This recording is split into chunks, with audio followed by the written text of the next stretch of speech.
Garcia Eferi. The doctor's office has become a meeting point where all those who are desperate in life converge, those who doubt that life has meaning. People seek an experienced counselor to solve the problem of the anxieties that agitate within them.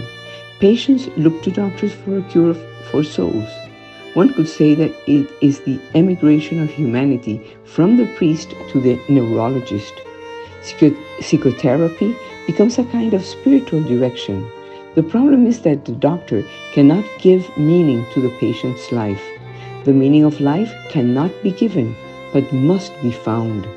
Meaning can be found either on values and principles or in artificial paradises such as drugs, alcohol, unrestrained sex, or the like.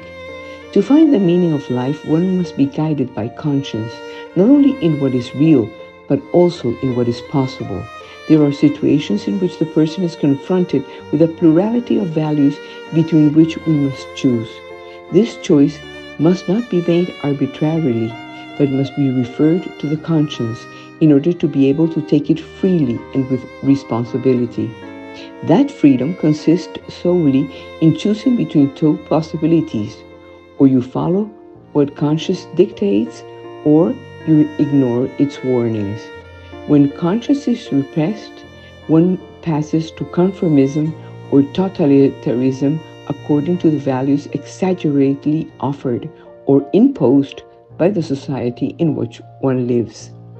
Our time is characterized by a feeling of meaningless.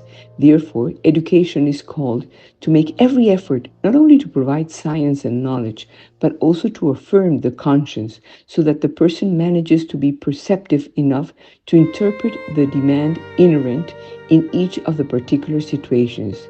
There are thousands of situations that people face in their lives and thousands of conditions that must be perceived to make decisions. Going back to the 10 commandments of God's law is to get a clear orientation on how to make those life decisions, to achieve an awake and vigilant conscience that allows you to be resistant so as not to abandon yourself to conformism or bow down to totalitarianism. Today, more than ever, it is essential to educate in responsibility. Our society is characterized by an abundance of information. The information explosion fills people's lives. We are beset by stimuli and incentives of all kinds. If the person in the midst of all this whirlwind of stimuli wants to survive and resist the mass media, he must know what it is important, what is fundamental or not, what makes sense and what does not.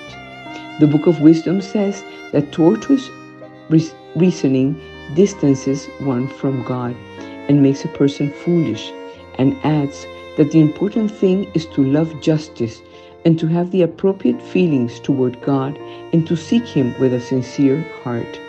Friends, get out of doubt. Love God, keep the commandments, and your life will be full of meaning and happiness because we know that with God we always win.